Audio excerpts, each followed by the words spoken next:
L'interview politique de David Doucan est votre invité ce soir. Aurélien Taché, député La République En Marche du Val d'Oise. Bonsoir Aurélien Taché. Bonsoir. Hier, l'Assemblée nationale a adopté une mesure importante dans le cadre des mesures mises en place pour mieux contrôler les flux migratoires. Un délai de carence de 3 mois pour les demandeurs d'asile avant qu'ils puissent prétendre à la prestation universelle maladie. Étiez-vous présent lors de ce vote, Aurélien Taché ? Et non, parce que vous savez que l'activité des parlementaires est variée. J'étais à Cergy, mais je peux vous donner mon sentiment sur cette mesure. Oui, vous allez nous le donner, mais c'est étonnant parce que c'est un sujet qui vous tient à cœur. L'immigration, on vous a souvent entendu sur ce dossier-là et vous incarnez ce qu'on appelle l'aile gauche de la majorité. Vous êtes attentif à ces questions-là et vous n'avez pas voté ce texte pourtant crucial.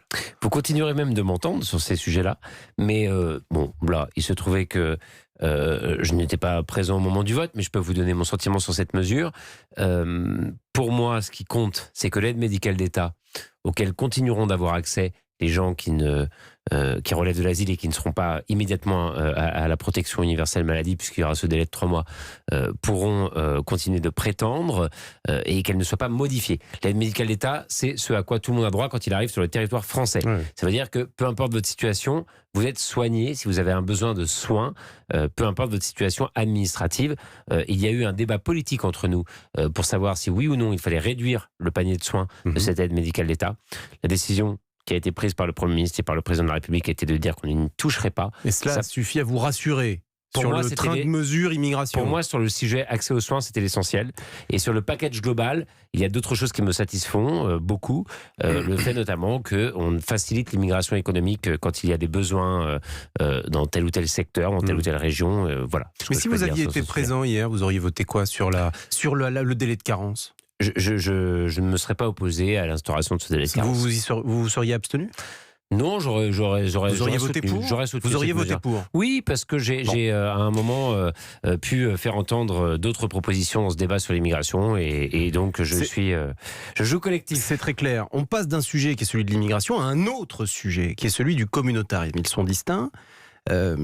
Il y a une marche qui est organisée dimanche, une marche contre l'islamophobie. Elle est organisée entre autres par le Conseil de lutte contre l'islamophobie en France, qui est une organisation soupçonnée d'être proche des frères musulmans. Et depuis que l'appel a été lancé pour cette manifestation le 1er novembre, la gauche française se déchire.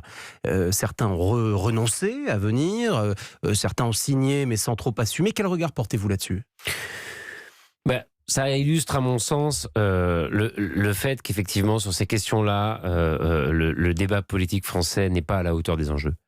La gauche, pendant longtemps, s'est posée comme celle qui était en capacité de lutter contre le racisme sur le plan politique. Elle n'y a pas réussi, c'est incontestable. Les initiatives qui ont été prises dans ce domaine-là, dans les années 80-90, SOS Racisme ou autres, n'ont pas été à la hauteur des enjeux. Et du coup, qu'est-ce qui se passe ? Effectivement, cette question d'antiracisme, cette question de la lutte contre le racisme anti-musulman est finalement accaparée par des organisations avec lesquelles, effectivement, quand on est démocrate, quand on est progressiste, on ne peut qu'être qu'en désaccord. Moi, je vais vous donner un exemple clair pour illustrer ma pensée. Moi, j'ai vu énormément de jeunes qui venaient des quartiers populaires, qui avaient envie d'être embarqués par la gauche, d'être défendus par la gauche, qui finalement se sont tournés vers des courants de pensée qui sont illustrés par des humoristes comme Dieudonné ou autres, qui sont très loin effectivement des valeurs antiracistes. Mais à un moment, ces jeunes nous disent « Mais qu'avez-vous fait pour nous ?» À quel moment vous êtes vraiment vous levez, vous la gauche démocrate, républicaine, pour nous défendre ? Vous percevez toujours comme un homme de gauche, Aurélien Taché ? Oui, je me perçois comme un homme de gauche. Et donc votre famille politique, en tout cas au moins votre famille politique d'origine, est perdue aujourd'hui, y compris sur le sujet de l'antiracisme ? Je trouve que oui, et j'ai été beaucoup plus convaincu par la pensée d'Emmanuel Macron sur ce sujet, qui lui a vraiment dit des choses qui avaient le mérite d'une clarté, d'une sincérité, en disant à des jeunes n'attendez pas, on se rappelle de ses paroles pendant la campagne, n'attendez pas que le racisme disparaisse dans ce pays, montez plutôt votre entreprise, prenez-vous en main et je vous y accompagnerai, parce qu'effectivement il y a ces réflexes-là.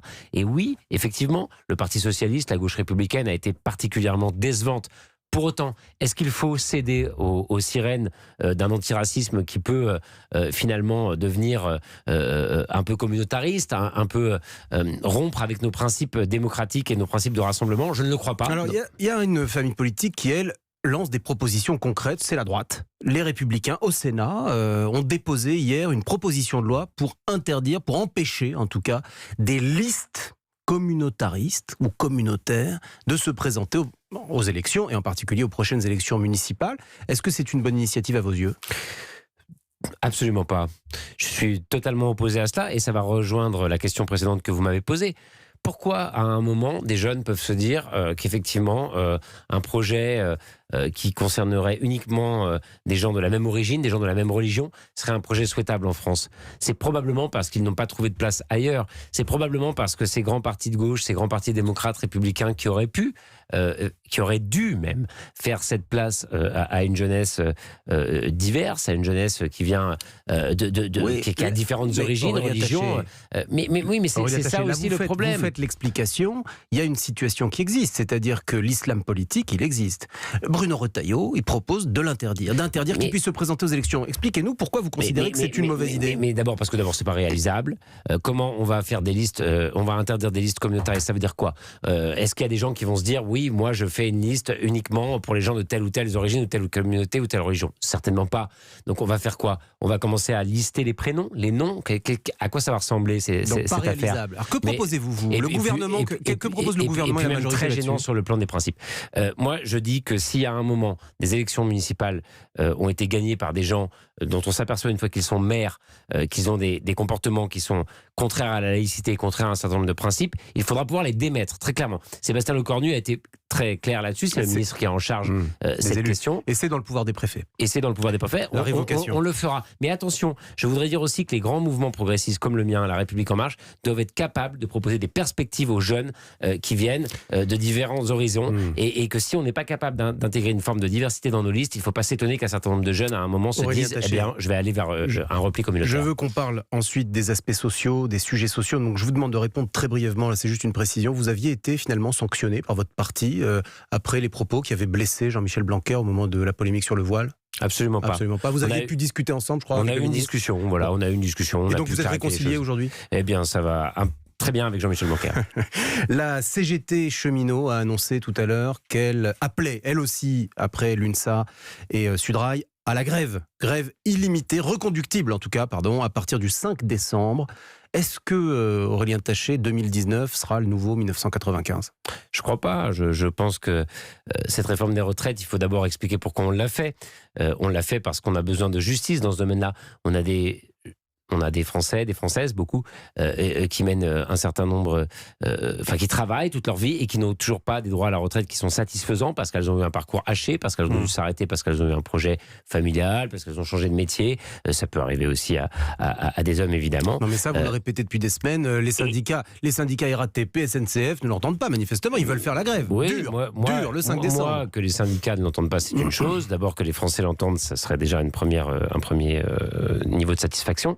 Et puis, vous avez un certain nombre d'organisations syndicales qui l'entendent. La CFDT dit « je suis pour ce régime universel ». Après, il y a d'autres éléments de discussion qu'il faut pouvoir avoir. Alors dites-moi, sur cette réforme des retraites, qu'est-ce qui se passe là, entre Jean-Paul Delevoye, Matignon, l'Élysée?